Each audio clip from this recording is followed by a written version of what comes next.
Being a woman in Japan's male-dominated politics is a struggle Karen Makishima knows too well. In this Sunday's snap elections, she's the only female candidate running for Japan's ruling Liberal Democratic Party in her 20-seat prefecture. Between campaign activities in the coastal constituency of Odawara, she says politicians like her have to constantly fight traditional sexist perceptions. The biggest drawback of having a low number of female legislators is that it doesn't change traditional perceptions that have long been criticized, that women are not suited to politics or that politics is for men.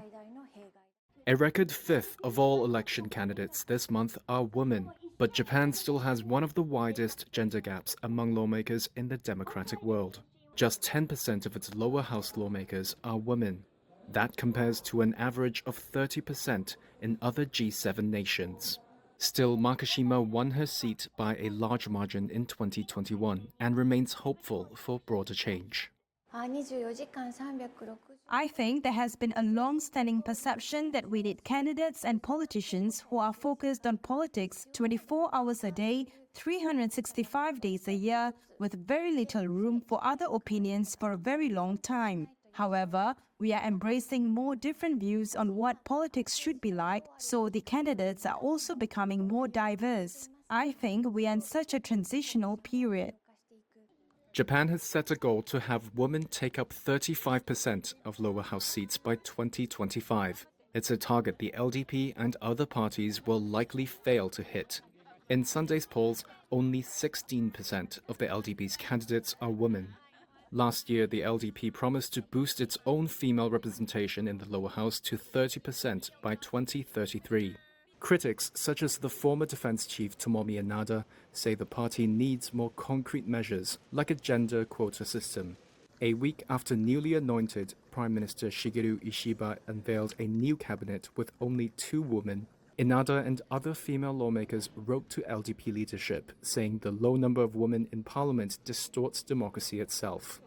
Emma Dalton is a senior lecturer at Australia's La Trobe University who studies gender inequality in Japan. She blames the LDP's dominance ever since the end of the Second World War. Although the LDP is, because it's been in power so long, it's become this whole beast of its own. It's a catch-all political party, but it does represent a certain sector of the population, and that is an elite strata of men from certain families, from certain universities. There's no diversity, very little diversity in that political party. So I think, and lots of people have pointed this out, I'm not the only one saying it, that the LDP's dominance is really key to why there are so few women in politics, and they're dominant not just at the national level. In an emailed response to Reuters questions, the LDP said it has no plans to implement measures like a gender quota. It also says it has limited scope to add female candidates in the election because many of its seats were held by incumbents. A government report in 2021 also highlighted other issues women in politics face: gender stereotypes, difficulties balancing other commitments such as raising children, and harassment. In a 2020-21 survey of more than 5,000 of Japan's local lawmakers, nearly 60% of female respondents said they had suffered harassment from the public or colleagues, versus a third of those who identified as male.